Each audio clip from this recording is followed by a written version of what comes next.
Hi, it's Ianad Burrell here at the Yerba Buena Center for the Arts in the heart of the beautiful San Francisco. We are here with an exclusive interview with Judith Jamison of the Alvin Ailey Dance Company.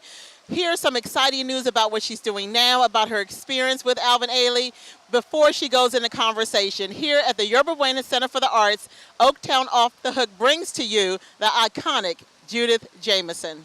We are at the Yerba Buena Center of the Arts, and we're going to have conversations with you. But I'm honored to have this time with you before we go into the theater with a crowd full of folks and to talk about things that you've done for the past 30 years. More importantly to me, things you're doing right now. A lot of folks want to hear what you're doing now. So can I just start with a couple things that are just itching at me right now.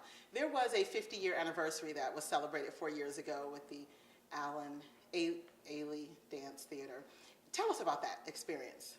The 50th anniversary was one of celebration, true celebration, because one thing that really pleased me was the 50-person I've Been Buked, which is part of Revelations. It's the beginning of Revelations.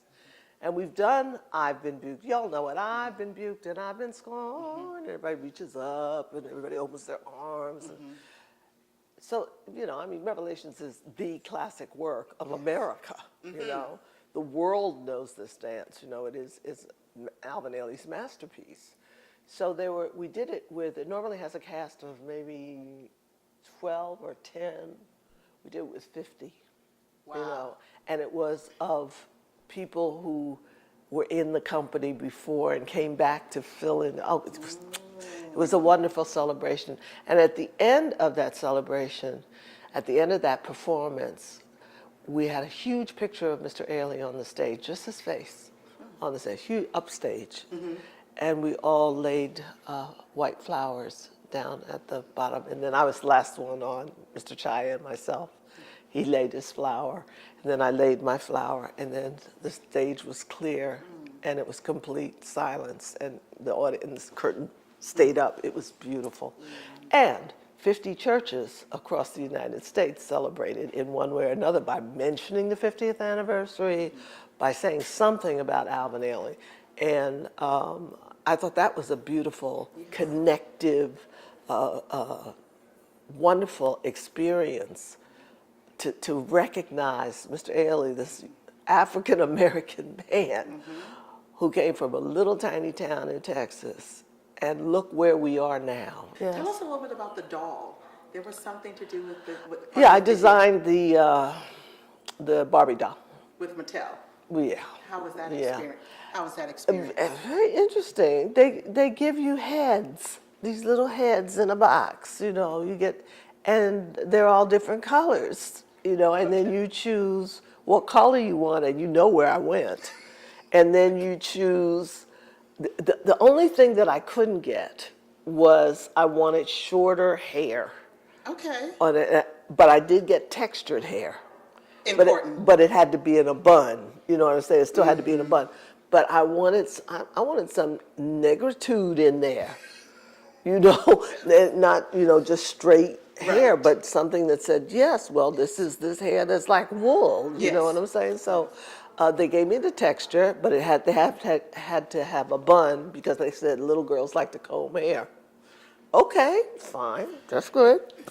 And then the subject of the costume was the Wading in the Water costume, and they did that thing. They copied it to a frazzle with the lace and the lace on the skirt, and they did a beautiful job. And they also added a flexibility that hadn't been in another doll that they had created. And I'm just very proud of that doll because it said something to black children. Yes, it did. But it also says something to other children, other than black children, that look, dolls come looking like this. Yes, definitely, definitely. That's amazing. So I was glad that Barbie embraced that and that Mattel embraced that. Right. You have a long, long list of accolades and recognitions, and they're very inspiring. And we often hear, I won't say the regular term, it takes hard work, it takes passion, it takes dedication. We do hear that a lot. I would like to hear from, and it does, yes.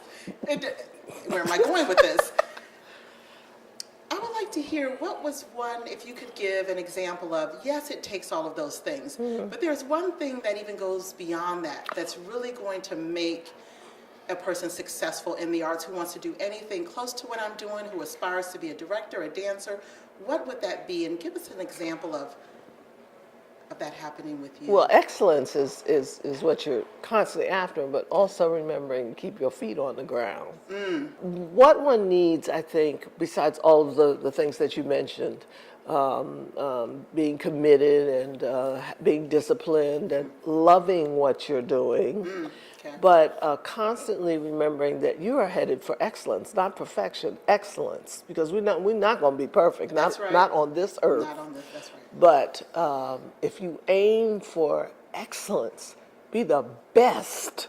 You know, don't compare yourself with other people. You be the best. Yes. Okay?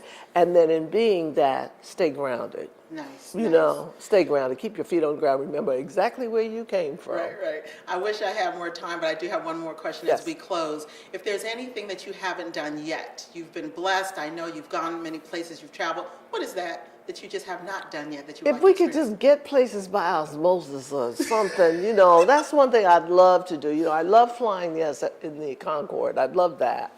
But I thought by now, even in my dreams as a 10-year-old, I thought we would be traveling differently. You know what I mean? I thought somehow we'd be there, you know, beam me up or whatever. You know what I'm saying? So I'm being told to beam up right now, so I'm beaming up. Thank you so much. Thank You've been wonderful. Thank you so much. If you didn't laugh, I didn't make you laugh.